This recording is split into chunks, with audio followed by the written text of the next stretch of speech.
So we've got strong assets, we've got strategic assets, we've got high grade material, Clogau, the graphite, the Ilmenite. These are high grade. Now that's an incredibly important start for all of those projects. We typically have said in the past a 3 to 5 times premium on spot rates of gold is what we could expect. But I think that's starting to look conservative. We would control that market because we would be the only producers of Clogau gold. There is only one Clogau gold mine. So I think it's a unique proposition.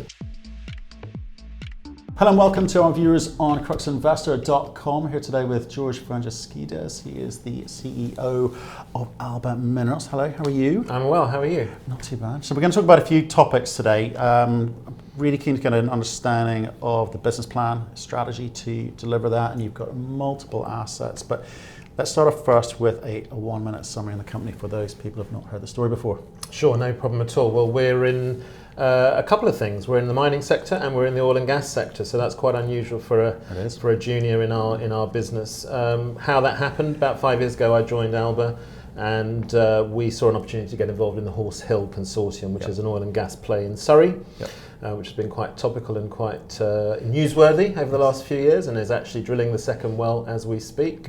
We're in mining, of course, that's how we set up. So before my time, Alba was founded on AIM in 2005 as a mining company. So we've got a suite of assets now in Greenland, in Ireland and in the UK. So quite close to home, albeit that northern Greenland is quite far away, but it's in the northern hemisphere. Fantastic. Great summary. As you say, there's a lot of moving parts there. I'm going to use your presentation as the basis for understanding what I think your focus is. You spent a lot of time talking about gold, oil and gas, and then I think the Greenland assets are perhaps take a little bit of a backseat, but we can get into that. Sure. So why don't we kick off with the gold first? You've got gold in Wales. Yes, it's pretty Unusual. unique. We got involved about 2 years ago at Clogau, and I'd say that everything we've done so far has gone really well, right? What we look for at Alba, well, a number of things. We look for undervalued assets rather, or assets that have had production history. So Clogau's got production history. It's the biggest gold producer in the UK's history. So where do you look for a new mine? Next to an old mine, they say, the old adage. So we know that there must be more gold left in Clogau St David's gold mine, right? So one of the tricks is going to be how to go find it, which is what we're in the business of doing. That's our business, that's our meat and drink. Right, so so you must have a team on board to help you decide how you go about doing that. So maybe can we just talk about some of the members of the team who've got the relevant skills for this type of project? Sure. Not just gold, but the stage at which you're at. Yes, well, we've got a technical director on both of our sectors. So Howard Baker is our technical director for mining, and Feroz Sultan, technical director for oil and gas. So we'll come to the oil and gas later, part to that to one side. So Howard is ex-SRK, which is a big mining consultancy, global mining consultancy. He was a principal there. He's had a lot of industry experience. He heads up our mining team now. So essentially everything goes through Howard. So when you say mining experience, so has he worked in mining exploration and development, or has he just been on the consultancy side, I guess? He's been in industry, so he's not only been in the consulting, so he's worked for people like Iluka, Iluka in Australia, who are a big mineral sands producer, so that's very relevant to the work that we're doing up in northwest Greenland. But what about the focus on gold? What's his experience there? He's had gold experience, he has done with the company that he was involved with prior to this one, where he was an executive on another AIM company. They had a gold project, so he's been involved with gold. He's got a lot of iron ore experience. Admittedly, he's an iron ore expert, I think you'd probably call him. But he's got good varied experience. Okay, so what do you think you've got there today? I know it last produced, what, 1990s? Yeah, late 90s. Like that. Yeah, late Gold 90s. hit $300, unfortunately, and the mines have shut down. Okay, but it's unusual because what I've read is that people pay a premium for Clogau gold. They do. Because of the royal connection, but there can't be much of a market for that, can there? It's not just the royal connection, there's a scarcity value. So Welsh gold is sought after by Welsh people, funnily enough. They're quite keen on it. There is a business currently, or a few businesses actually, currently producing Welsh gold jewellery, selling them at premium prices, but having very, very tiny amounts of Welsh gold in them because it's very scarce. Right, but that's not part of the business plan, or won't be part of the business plan. It might be part of the business plan. A vertically integrated model model is not a bad way to go, right? So we typically have said in the past a 3 to 5 times premium on spot rates of gold is what we could expect. But I think that's starting to look conservative. So all the gold that we've seen sold at auction, and admittedly small parcels, have gone at around 10 times premium, right, on spot rates. Now, of course, the market will be dictated by how much we can find and how much we want to sell into the market, but we would control that market because we would be the only producers of Clogau gold. There is only one Clogau gold mine. Right. So I think it's a unique proposition, and actually there is a market there for us to say we're not just going to go and sell this gold to a high-end West End jeweller. We're going to, or we'll joint venture with them. We'll have a joint venture arrangement with them, or we'll set up our own division. But it's not just jewellery. I mean, although jewellery has a massive markup potentially, and the foreign investment market is very keen on this. So we've had a lot of inquiries from foreigners who want to get involved because of its royal connection. Right, okay. So help me understand the scarcity bit. What's so different about this gold versus regular gold? Nothing. Just the fact that it comes from a mine which has the royal connection. It comes from a mine that has a royal connection. So for the last 100 years, the royals have made their wedding bands out of Welsh gold, but Clogau gold in particular. It's scarce and it has a heritage connection. So it's an asset for Wales, right? So that has that results in the Welsh people wanting to have Welsh gold jewellery. But Wales is 4 million people. I'm trying to work out the size of the market. Very proud people. Great, but it also needs to be economic and commercial. So I'm just trying to understand how you do that. It's not just that, Matthew. It's not just that. Of course, I mean, that's one side we touched on because it's an obvious thing to say, well, there is an existing jewellery business, very successful, and it's in Welsh gold jewellery. So we know that there is a market for that. Right. The rest of the market is going to be dictated by things like how much we can produce, most importantly.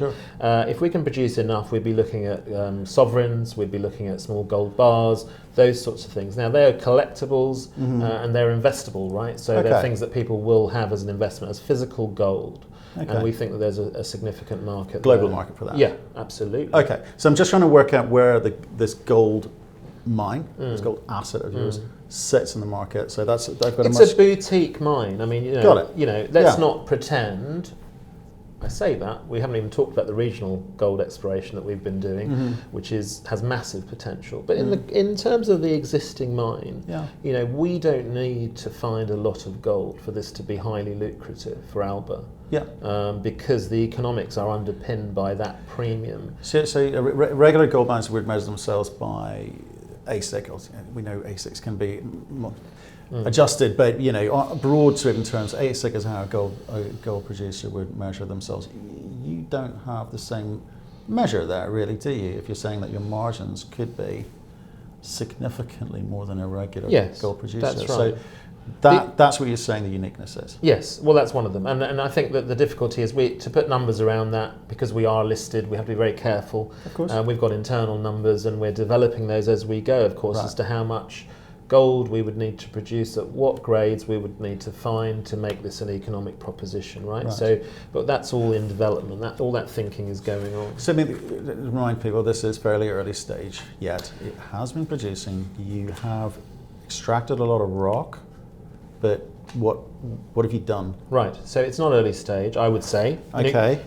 I can totally understand why you say that, though, because obviously there is an exploration piece to this. But with even with a producing mine, there's often exploration going on as well to look for extensions to that existing mine. This is the same thing. This is a development project. Okay. Right. There is significant underground development that's already been put in place that we don't have to do. All we had to do was go in and rehab certain areas that needed a bit of TLC, right? Okay. And in the scheme of things, we're talking about tens of thousands of pounds, not hundreds of thousands, and not millions, right? So if we had to go and start from scratch and put a hole in the ground and start, drilling and blasting to get an adit in the side of the mountain, which is what we've got. We've got 2 main adits in the mine. It would cost millions today. Yeah, we've got all that. So when do you get into revenue?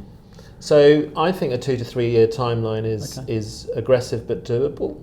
Okay. It will be dictated by how quickly we can find enough gold to underpin a full-scale planning permission, right? So what we need to do here, we need to get planning permission for the mine, and it has had planning in the past.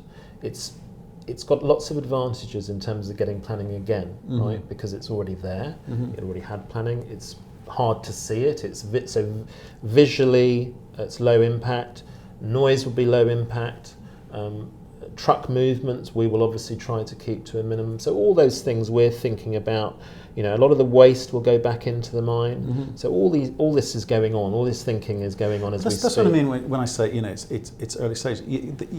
You've got to get permits. So I know there's a lot of infrastructure. Of course, it's produced before. There's a lot of infrastructure there, and you're spending a bit of money, not a lot from what you're saying, which is a good thing. You're positioning it as a good thing.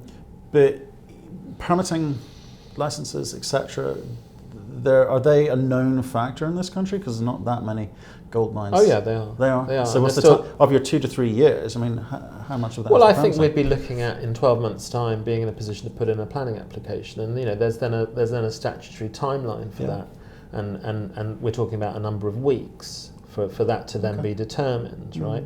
Now, if that then goes through, then actually from planning permission through to mining, starting mining is probably a 6-month process, right? Because actually it's a very simple process that we're talking about here. Right. We're extracting material from the mine, and we're doing a very simple crushing and screening exercise. This is free gold, and that means that it doesn't need a lot of processing. What do you mean by free gold? It isn't bound up in other minerals. So where you might have to otherwise in other projects do an acid leach or something like that to extract the gold. Minimal impact. This is minimal impact, and that's one of the beauties, and that's why we're very confident that we'll get planning.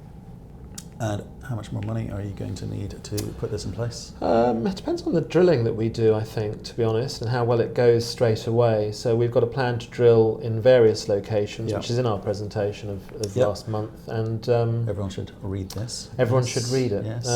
And there is quite a lot of focus on Clogau, as you say, in there, because I think that the other piece to just touch on is the regional exploration. Now, you go find another company of our kind in our peer group that has got almost the entire length of a gold belt under license to itself. Right? You go anywhere else in the world, you go to West Africa, you'll see 20 or 30 AIM companies, TSX, ASX, all with little pieces of the jigsaw saying their bit is the best bit. Give me a sense of the grades that you're expecting or well, seeing, I mean, I think, typically, historically, in terms of what was mined most recently, we're hoping for anything from 10 to 15 grams per tonne, which would be very good. But I mean, we could probably make it economic at lower grades, but depending on the volume. Yeah, so there will be a lot of waste. I mean, what this is, you've got to understand, is a what they call a narrow-veined nuggety effect project. That means we can't drill we're unlikely to be able to drill a resource. It's a typical standard model, drill a resource, build feasibility study, etc., etc. This is narrow vein, very concentrated gold in pockets. And we need to find those pockets. Right. And we need to work out how those pockets get created, and therefore try to interpret where they would likely to be next in the system. Coming back to the question, you're going to need to raise some capital at some point. Have you got a sense of what sort of size or scale that would be? We've raised in my time about £7 million, I think, in the last 5 years. I mean, I think that how much we raise in the future will be dependent on a number of factors, and one of those will be how successful we are in joint venturing or divesting of one or more of our other assets, which would help to a significant degree with capital raising. But let's park that. Okay, we'll talk about. I guess we're talking about horse health. The contribution, right, and whatever joint ventures or agreements you do with Greenland assets. But again, they're quite early stage, so I think cash component would be expected or unlikely. But let's deal with that in a second. So what is the number you think to get Clogau going into production? I think you're talking about, for full-scale production, you're talking about £2 to £3 million. Oh, so it's right, low. and in terms of mining, it's tiny. Yeah. Right now, You know, that's it's half your market cap, so it's not significant. And that's to get mining, right? So we've got a planning piece, we've got some drilling. Now, of course, drilling, if we went and did the 2,000 metres of drilling that we talk about in there, I might add another $1 million to that equation, right? Because that's just dependent. I mean, drilling is, drilling, it's in our backyard, so drilling is fairly inexpensive, but it's still drilling, and it's diamond drilling, and it comes at a cost. So, so we might, there's a range there, No, I appreciate but it. it's the low millions, which in mining terms is tiny. Yeah, that's what I wanted to get at. I wanted to know it wasn't 20 or 50. We're starting at sub 5, probably to kind of get into production, and then you kind of work out the economics as you chase these veins. That's why it's a bit chicken and egg. We need to have worked out the economics to a fairly confident level before we start spending that kind of money. Right, okay. So let's park that. You've given me a sense of what Clogau is about and the type of model you're going to employ, and that's what interests me. And I think you've got a sense of how you want to go forward with that. So let's talk about Horse Hill. Yeah. Because that's interesting, because that's nothing like gold mining. That is, you've got an 11.8% share in the licenses, right? Yeah. So what's going on there? Yes, you say it's had a bit of a not checkered past, but it's definitely had a very prolific in the press past. What's going on there today? So the operator is drilling a second well. Test well? No, a well. A well, okay. It's going to be a producing well, assuming all goes well. So it's a horizontal. Okay. And the reason for that is that with a horizontal you can tap more of the seam than you can with a vertical, so it makes more sense in that from that perspective. So it has gone well. I mean, by most measures, I would say it's been successful thus far. I mean, the Horse Hill 1 well, which we drilled as part of the consortium a few years back, has been in test production now for over 12 months. Now, I don't think we expect it to be. It's in the 2 to 250 barrels a day mark. And you've got 11, for a vertical. 12% of that, let's say an eighth of that. Okay, so, and that's being sold into market, presuming? It's been sold into market, and the money's coming back in to defray costs of the current programme. So, we've not seen the revenue yet, because it is test production as well. The idea with this horizontal is that it taps, as I said, the seam rather, along the horizontal, of course, and that means that what they're targeting is at least 2 to 3 times what you would call an optimized vertical. So an optimized vertical which has no issues with production, the operators, experts, Exodus say should be about 360 barrels a day, so a bit more than it is currently.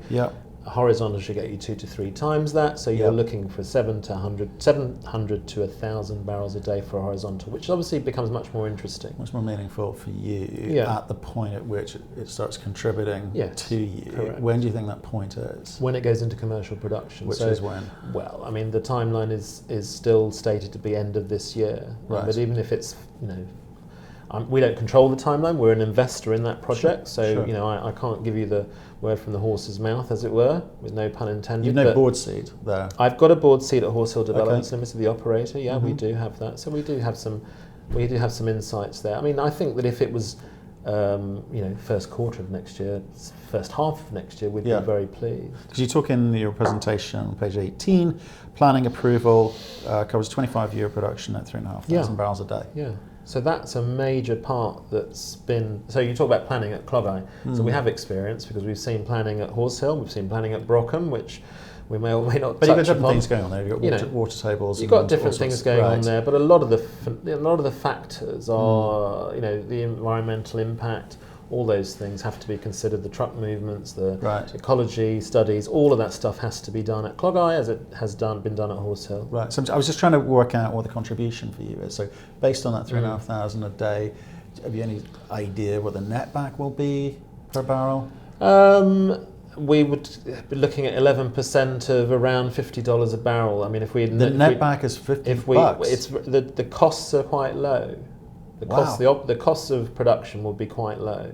I mean, we're talking about, we have modelled it again internally. What do you think your net contribution, let me ask you a different way, what do you think your net contribution on an annualised basis will be? We're not going to be, at the moment, we're not contributing, right? So at the moment we are, on the last cash call we received, we took a decision not to fund it. Okay, so your 11.8 will go down a bit. But very gradually. Right. Very gradually, and that was part of the decision we took as to looking at the way that the dilution works.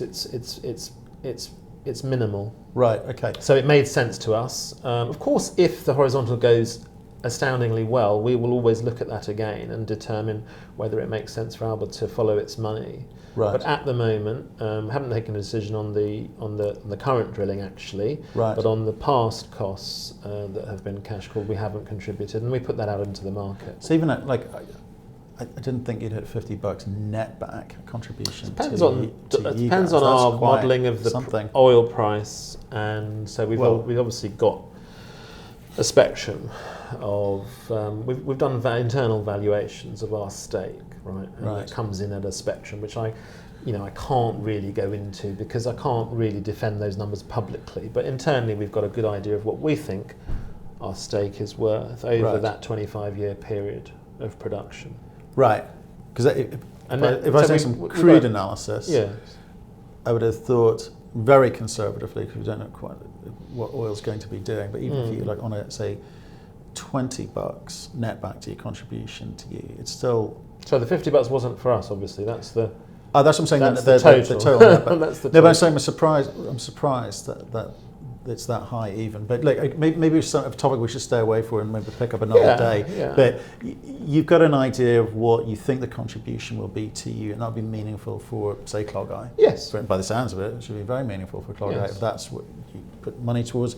But of course, then you've got other things going on. So let's just finish off on Horse Hill. Yeah. So you're just a you've got a board seat, but a passive shareholder, or have you got something to bring to the party there with the? Because you mentioned you got someone on the board. We've got someone on the board, which is me, of the operator. So we see what's going on there. In terms of oil background, you mentioned someone. We've got Feroz Sultan, who's our technical director on oil and gas. We brought Feroz in about 2 years ago. So, up till that point, we were sort of very passive in terms of our investment, but it became more and more significant as a piece of our asset base. And so I just realised it was important to have access to our own internal resource that understands and can explain. I mean, I'm not an oil and gas man at all. I mean, I've been in mining for 11 years, but I've never been, before Horse Hill, involved in any oil and gas right, okay. So you need someone on board to so Feroz has got 40 years experience. He's a petroleum geologist. He's run oil and gas companies. He's drilled wells in North Sea, offshore Romania. He was COO of a company that merged, an AIM TSX company merged with another company for over $100 million. He's been there, seen it, done it. Okay. Very technical, very, very capable. Like Howard on the mining side. We've got a good little team of people who know what they're doing. Okay, so that's an investment you made previously. It will contribute cash to you going forward, all things being well, as long as they deliver on what they plan to deliver on. Correct. At the sorts of rates that they've indicated in your presentation. Okay, Correct. So I understand now what I think the model is for that. Let's go to Greenland. A lot of moving parts here. I'm trying to... Yes, well, never a dull moment. Never a dull moment. Never a dull moment. No. We don't rest on our laurels. No. Well, I'm sure we're going to hear that. So Greenland, we joked before the cameras came on about Donald Trump running Greenland, and because Greenland is very mineral rich, very large, massive land there as well, and much under explored. Yes, right. Correct. You've got a few moving assets there. So I think the kind of key ones for you, I guess, would be the ilmenite and the graphite. Yes. They're the very topical and the ones with margins. So where are you specifically with those two projects? Are these separate projects? They're separate projects. Right, separate licenses. Subsidiaries, separate licenses. Okay, so maybe let's start off with, what are you trying to be? Are you some kind of, are you just aggregating a lot of licenses, taking optionality here? Are you going to fund these things, look for partners? What's the plan? We have funded them thus far by ourselves, right? So that becomes increasingly challenging in a market like this, right? So what we have done, though, is taken a deliberate decision to be diversified. Now, I've seen plenty of peers who have got one key asset, or they say it's their one key asset, they do something with it, they drill it, it doesn't go well, then Well, the market turns, or things the go market wrong. turns, and that no one wants their particular commodity anymore. Yeah. They are then a shell. And I didn't want our shareholders to be in a position where they're looking at a one-trick pony that could turn into a shell if things don't go well. So we have a 7-trick pony. We have tried to amass a suite of projects that we think have got serious potential. Now it so happens, because we entered into Greenland first, if you like, after the oil and gas, we needed a mining project to push forward with, and actually Amitsoq, our high-grade graphite project, came next, right? So that was our foray into Greenland, which I was familiar with from other dealings in the past, and we saw an opportunity to get involved with this high-grade. I mean, I say high-grade. There is no other project that I'm aware of that has got average grades that we have at Amitsoq, right? We've got 28% TGC, total graphitic carbon. There are no other projects out there that I'm aware of that have got 28% or more average grades, right? So it's a very good start. You know, grade is very, very important. But of course, graphite, as you, I'm sure, know, is a bit more than that. Flake size. Yeah. Yeah. So we're doing a lot of test work on flake size and on producing a high-grade concentrate, and that's one of the areas of development that we see, right? It's flake size, because flake size, higher flake, larger flake, attracts a premium price. However, that's one side. The other side is battery grade. There you go. Right. So the word of the moment. But can I just ask, so you funded it thus far, or funded these thus far, so from acquiring licenses or acquiring assets, what have you done? We have acquired the asset, which was Amitsoq, and the other ones have been licenses. Right, okay. So that's fine, because not too much money needed to be spent thus far. So the idea is what? At some point you're going to need to get more money, or bring a strategic partner, or more money, or a strategic partner with money. What are you thinking? I'm thinking one or both of those. Right. In terms of maybe one asset might be joint venture divested of to unlock value to be able to spend on some of the other assets. So it's a bit of a moving feast. I mean, it's something that we're working on as we speak. I mean, this last summer, one of the things that we didn't do, which we wanted to do, was drill our Amitsoq project, right? Drill to get a resource. Because Amitsoq, like Clogau, similar to our there is some strategic thinking going on. It might seem that there's a lot of projects, but Amitsoq was a past producing mine, right? Now, it was a past producing mine 100 years ago. Sure. But it was a past producing mine of high-grade graphite. Of high-grade graphite, right. Okay. So we know that it can produce again. Yeah. And we know that they stopped producing because they went off and did something else, these guys who were mining it at the time. They went to go and look to found a copper mine in another part of Greenland. They got bored of the toy and they moved on. But it doesn't mean the toy isn't still there, right? And it hasn't been exploited. We know there's a lot of graphite there. When we discovered an entirely new graphite deposit, we've got two now on our license, one that no one knew about before. Okay. So, that's pretty exciting. And we did that with our own money, with our investors' money, and we found that. So, but going forward, we had to make those decisions. We had to make a decision. We weren't going to fund the drilling this summer because the market was tough, and it wasn't going to give us the value. It wasn't going to give you the value. The market was tough. I agree with you. Lots of people have felt that. But this is what it comes back to: thinking, logic, strategy, implementation, skill sets to be able to do that with smaller companies. And you're at the smaller end of junior companies. Okay, market cap circa £6 million. How much cash have you got? £7 million. We don't talk about cash. Our last cash was, our interims was about 500 plus K. Got £7 million, and you got that amount of the cash right. You've got to make decisions about where you focus, and you've got lots of optionality. So in terms of the tyranny of the single asset isn't an issue for you. But at the same time, you need to start honing down in on what is and how you monetize that for shareholders. Because obviously shares have taken a bit of a whack. They're about half of where they were a year ago.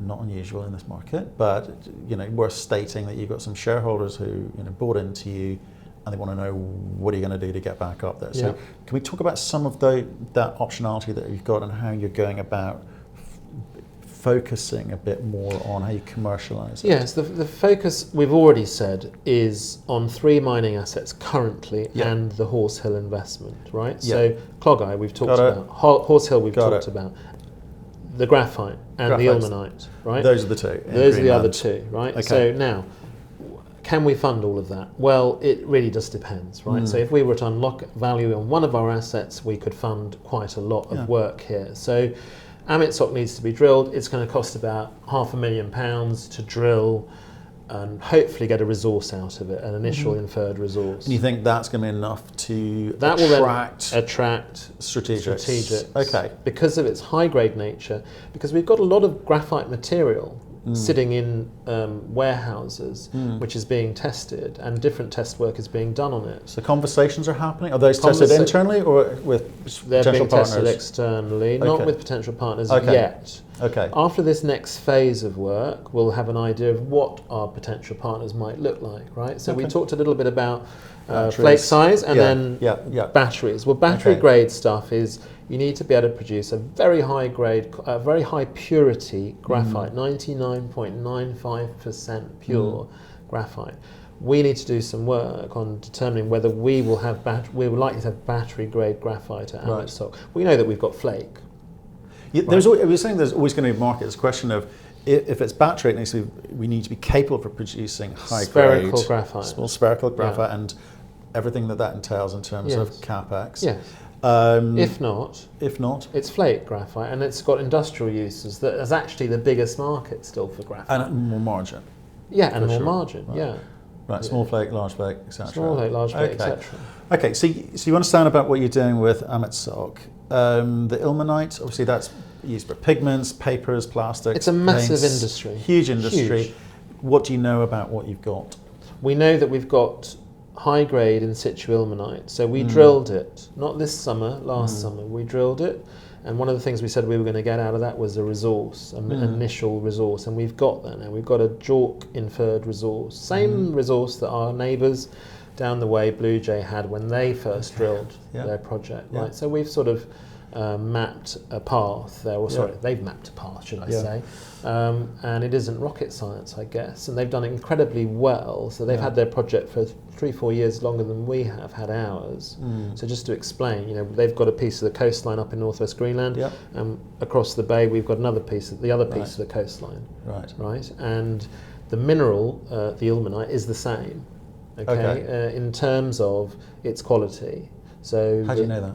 Because we've tested ours and they've tested theirs and they've released the grades. Is it literally coming down off the same It's slopes? coming down off the what they call the Dundas Formation. So it gets weathered effectively and brought down in streams and rivers, and then it gets sorted over millions of years, gets sorted by wave effect, and that creates a high grade zone on the beach. So it's a beach sand. Literally you walk on it, pick it up. I haven't brought any with me, but I could have done. It glistens. It's actually quite attractive stuff. It's dark material, which hence we call our project Two-Lay Black Sands, because that's what it looks like. And that's the high grade stuff on the beach. And then you've got the raised terraces, which is slightly lower grade, but still high grade in global terms, in terms of the in situ ilmenite. So again, we're starting from a very good point, which is we've got high grade stuff. And it's at surface, and that's the beauty of this project. Now, it might be in northwest Greenland. That's why it hasn't been in production yet. Meaning it's logistically challenging, right? So it's up near the Arctic Circle. This isn't for the faint-hearted. But does that mean there's a seasonality to your ability to mine and drill? There's a seasonality to the ability to explore and drill. But in terms of mining, what we think is that we could process. We mine and then we process for 8-9 months a year. We think it's feasible with winterized, like parts of Canada. I guess. So it's nothing. So it's unusual. Not impossible. To do that. So if I may, I just want to come back to this. So market cap is circa £7 million. Last statement on the cash in hand is about $500,000. You've got 4 projects there we've talked about specifically. I know you have others, but they're at the moment they're, I presume, licenses and optionality, which you'll work out when you want to come back to. Okay. You've got to choose where to spend your money. You're not quite sure when the contribution from Horse Hill is going to come through, in terms of cash. through to you. Correct. Right. Correct. So that's not in your control because Correct. they are managing that process. Gold is not likely to contribute cash anytime soon. You've got a 2-3 year process, to your words, to get into production, although margins could be quite high there. So that's quite an interesting one I've not heard of. So I'm quite pleased to talk about that today. And obviously with the mineral sands in Greenland, you've got a little bit of money to spend there. So how do you move it from where you are to where you need to be before you make decisions on all 4 of those assets in terms of the commerciality? I'm coming back to, what do you say to shareholders and saying, right, we've got this. Yes. There is a process we've discussed internally, and we're going to give you guidance as to how we're going to get to where we need to be. I understand that question. I do. Okay. And on those 2 assets, we've talked about the other 2. So Yep. let's focus on these 2 that we've just been talking about. Yep. So Amitsoq was a mine. It's high-grade graphite. We're doing a lot of test work on it. We need to drill it.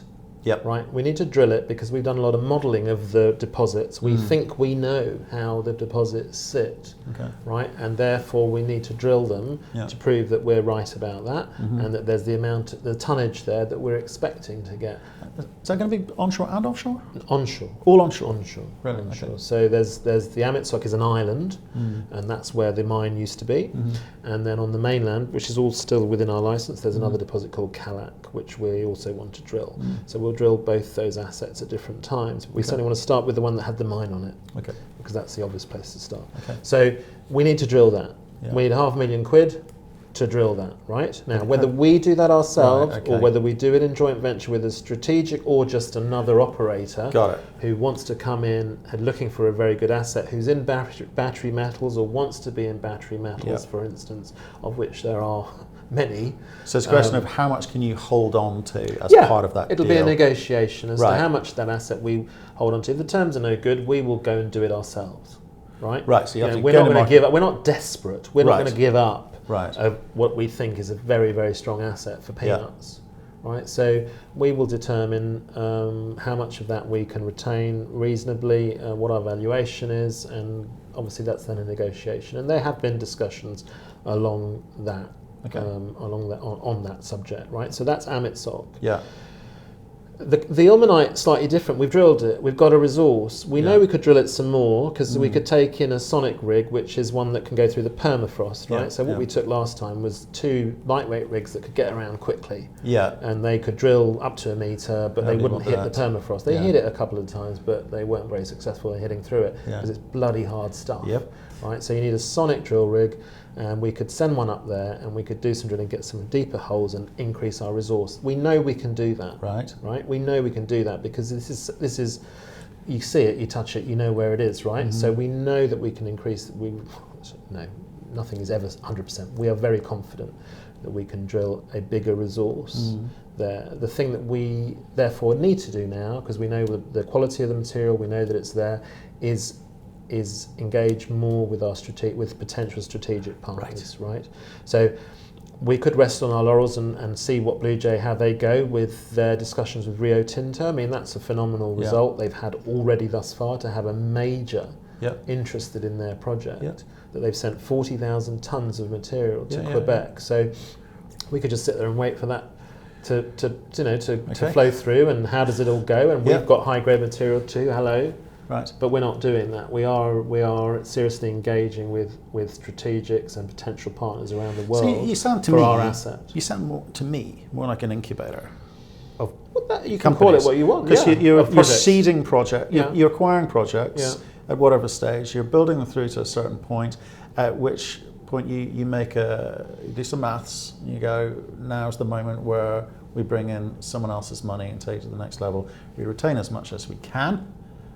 And the economics of that, may even get carried. Who knows? And that's not a bad model. That's not a bad model. It's not a bad model at all. No. So we've seen, but not some very successful companies.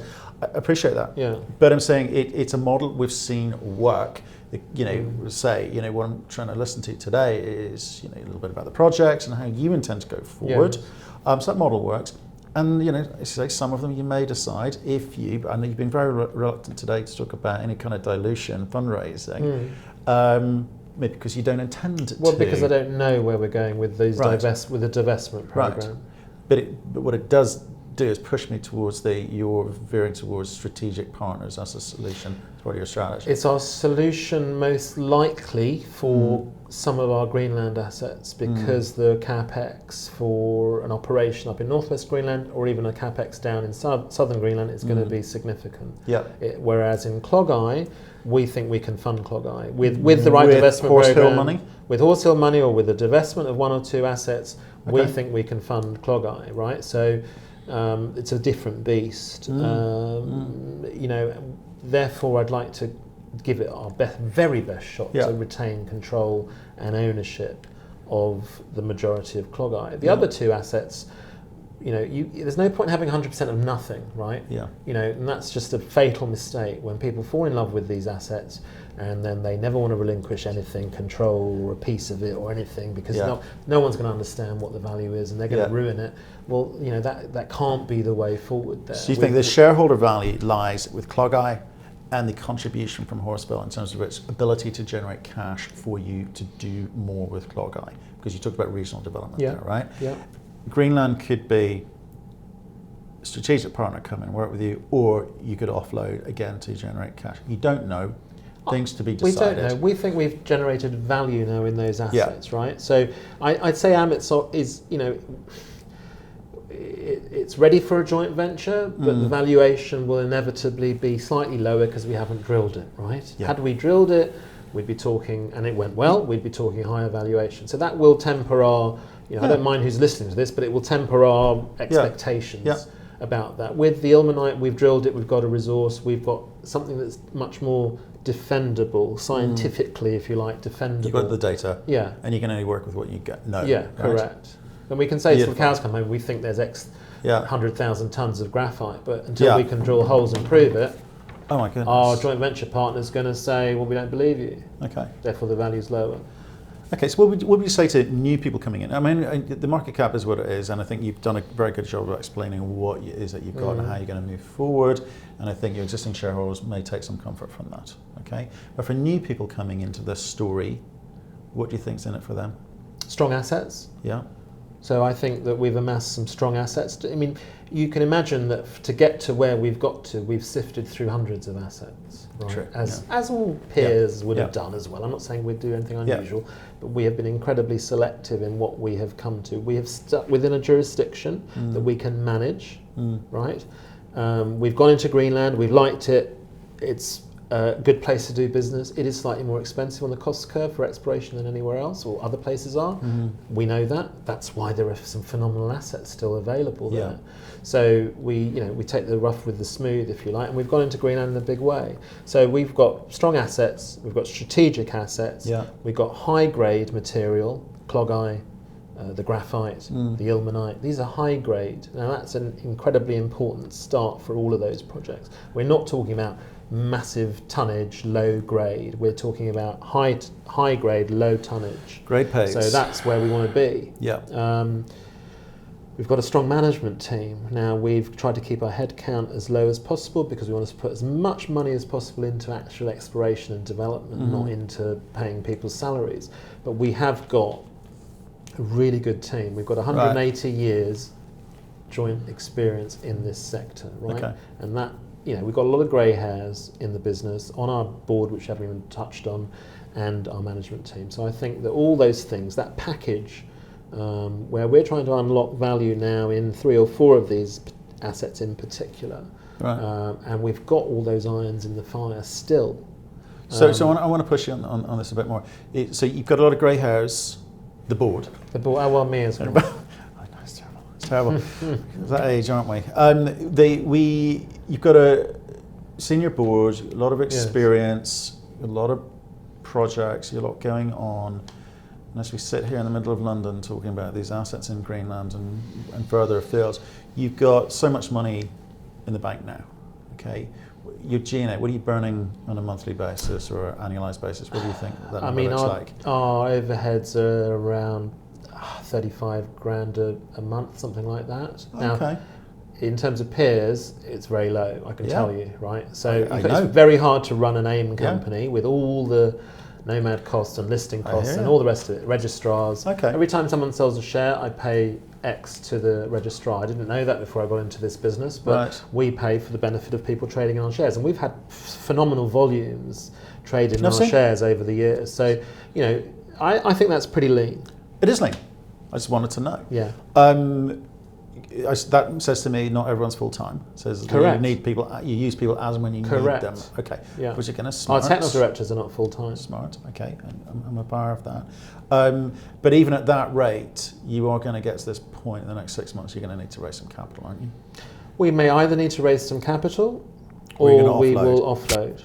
Okay. As in, what's the space? That's quite a pejorative phrase. Offload. We are in the process of seeking appropriate joint venture partners for one or more of our projects. Right? Those things take time. They can take time, and they can be quite quick as well. But you've not started conversations yet. Yes, we have. You have. Oh yeah. On which assets? On all of our Greenland assets. So we remain agnostic. We would like to drill Amitsoq ourselves, but you know we're open to offers. Okay. On all of our Greenland assets because they're good assets and they need money spending on them. And it's frustrating that we had to stop this summer, but we had banked a lot of value in those assets already. Do you not think your current shareholders would understand if you went back out to market to raise more capital to unlock some of that possibly value? They would, yeah. And we've got supportive shareholders who've supported us in previous fundraisings, and we have never had problems raising money. Never had problems raising money on our assets. Never had problems raising money. We've been offered money all along the way by all sorts of different institutions and brokers and funds and the rest of it, right? So that to me is a tick in the box. Indicative. Yeah. It's indicative that people like our assets. Now our share price is a bit miserable, frankly. I'm a shareholder, so I don't like it, and I don't like it for our other shareholders, right? So I want to be raising money at higher levels if we're ever going to raise money. So that's a potential conversation. You're going to have to make a decision, given your burn rate, given the cash in the bank, you're going to have to make a decision about how you fund things going forward. You think there's no problem raising capital. You've never had problems raising capital. Correct. And assuming the market doesn't change too God knows what happens with Brexit. Brexit. I've had a couple of companies blame Brexit for their share price, which I think is a little bit much. But you're not. So, look, I think we would love to stay in touch with this with you and this conversation. I think it's fascinating. I've learned something today. It's a good one. You know, please give us a call if there's more news coming shortly or some decisions being made. Sure. We'd love to come and talk about that. Will do. Thank you very much for your time, George. Thank you. It's been very interesting. Thanks very much for watching. We hope you enjoyed that. And if you did, please click the button in the corner of the screen to subscribe to our YouTube channel. You can also catch us on our website, cruxinvestor.com, and Cruxcast, our podcast series. Plus, most days you can catch us on LinkedIn and Twitter. We'd love getting your feedback, so please keep that coming, and we'll speak to you again soon.